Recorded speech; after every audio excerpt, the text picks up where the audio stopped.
Hey, what's up everybody? Welcome to the Hedera Coffee Break with Yamgo, the show where I bring you the latest news and insights from the world of Hedera and beyond.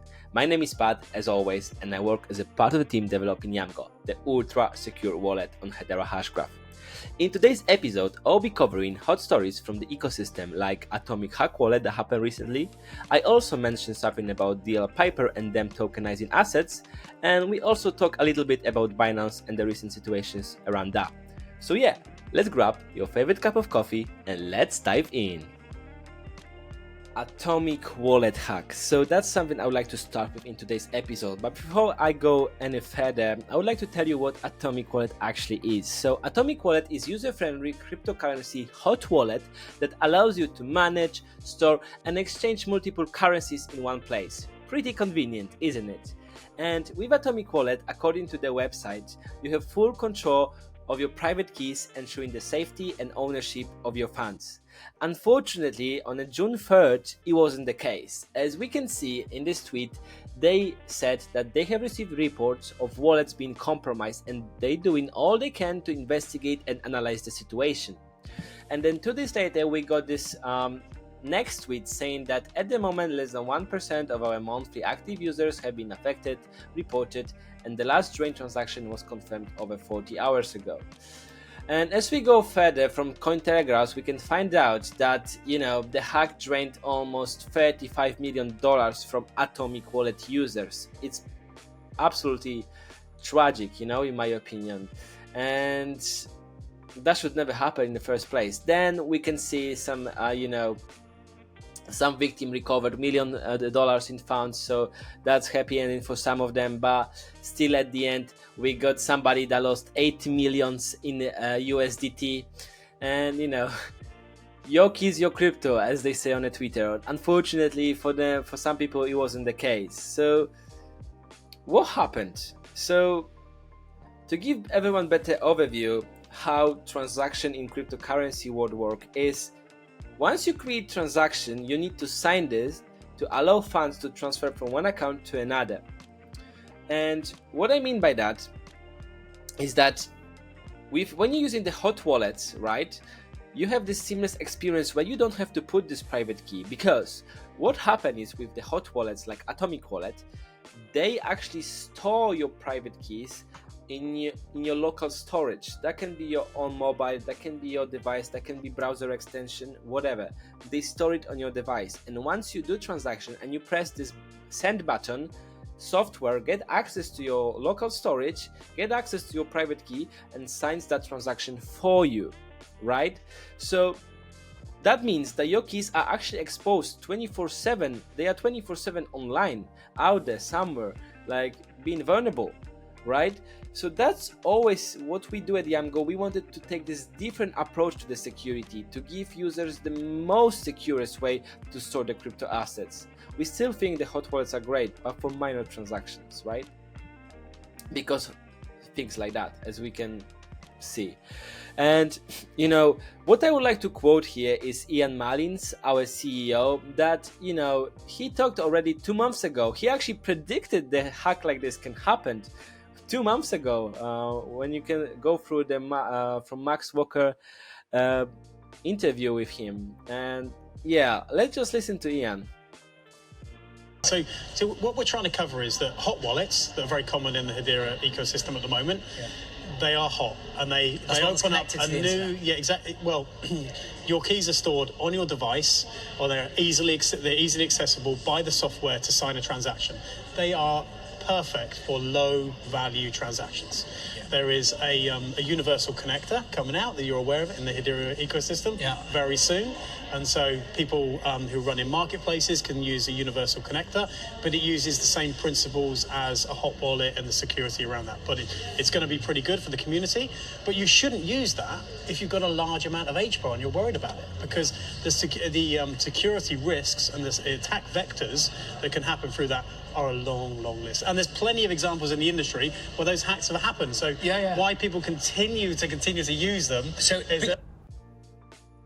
so as Ian is saying, that actually gives a lot of vulnerabilities for you using hot wallets, and they are perfect for minor transactions. But it's important to think about security if you hold millions of cryptocurrency in your account. So hopefully that can be avoided in the future, and hopefully people are gonna start realize how security is important, especially in the crypto industry.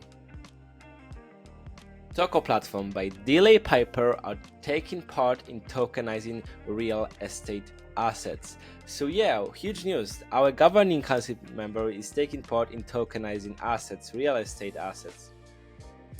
Last week we were talking about Red Swan, and this week we got this announcement from Hedera. So what actually happened, right? So as we can see, on the 1st of June, we got this announcement from Hedera saying that Quarter, the US first fractional equity home funding program and platform, has announced the equity of tokenization of $740,000 home.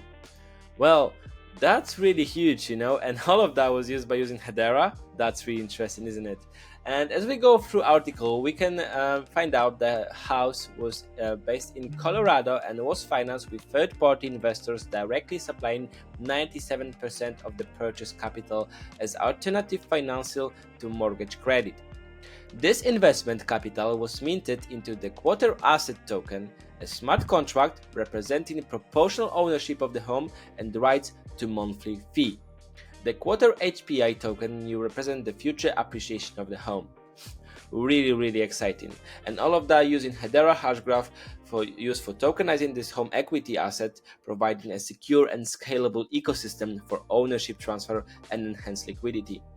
And as we go further this article, there are a few things from CEO of the Quarter, and he's saying the Quarter's vision is to make a trading the security tokens as accessible as trading shares of well-known companies on stocks exchanges, increasing the supply of housing capital for retail and institutional investors as well. That's really exciting use case that is going live. And also the 2 cents that he is saying, CEO of Quarter, is that getting direct investment to purchase my home saved me 50% versus mortgage in monthly payments, and these security tokens offer my investors to either trade or exit into cash. Absolutely mind blown. That's something I'm really gonna be looking at in the future as well. And there's absolutely huge potential in such a use case providing by Hedera Hashgraph. And yeah, definitely it's something that is worth keeping an eye on, and hopefully we're gonna be able to see more of them, more of the news like that soon. So yeah, pretty excited. Richard Tang to replace CZ as the CEO of Binance. So what's going on, guys, in that regard? So basically, few days ago, we got this announcement that Richard Tang, the former regulator, has been appointed to oversee Binance regional markets outside the US, and he's about to replace CZ.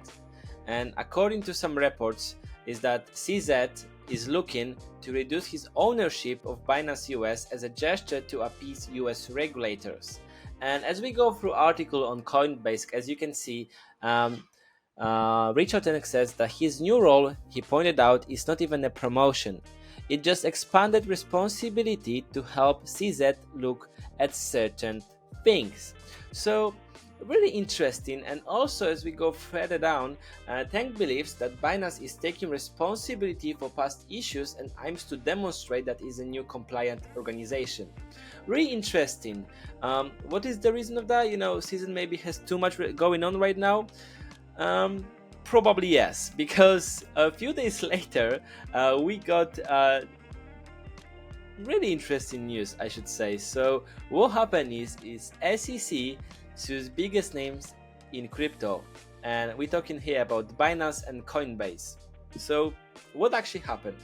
So SEC, the Securities and Exchange Commission, has filed lawsuits against 2 major players, which is Binance and Coinbase, as I mentioned. And SEC accuses both companies of violating securities registration requirements. Binance, headed by CZ, is accused of secretly transferring billions of dollars in customer funds. According to my reports and sources, it's above $10 billion, guys. So that's a lot of money, you know, between controlled companies and operating unregistered securities. So I can see the point in here.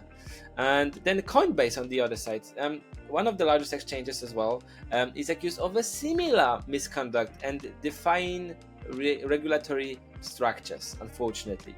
And the news, because of that, they caused a drop of the price of Bitcoin and significant decline in Coinbase share price as well. And we can see the CCC has been active in regulating crypto sector with numerous enforcement actions against companies involved in the industry, right? And the lawsuit against Binance and Coinbase highlight the SEC determination, I should say, to address issues within the crypto market, you know. And I can see people are a little bit scared of that, but we have to look at the long-term vision, you know. And for the long term, it's actually good for the industry, that because we actually getting mature. There is more regulations coming, the more stable structures, I should say, how to look at certain things in the industry, and that means the more smart money can come into the market, right? It's not going to be only retail that are going to be speculating the price and trading unregulated assets on unregulated exchanges. That's something we would like to avoid, because nobody would like to lose money, you know. We heard about FTX, the recent atomic hack as well. Of course, there's lots of going on in crypto right now, and it needs regulatory requirements to make it more safer for users and bring this smart money into the market. So in the short term, unfortunately, that's going to affect the price, and we are all exhausted with the bear market and everything, but we are getting there, you know. It just takes time, unfortunately. I'm saying that again, but it just takes time. And with the new regulations coming, and maybe the XRP lawsuit win over SEC would actually change the structure of how the things are going for the whole industry. So yeah, so I would like to finish my thought on this one. Hopefully you enjoy watching this episode. Thank you so much. If you have any questions, as always, leave them in the comments, or just join our Discord channel when you have more direct contact with our senior team and other members. And yeah, again, hopefully you enjoyed the video, and I see you in the next one.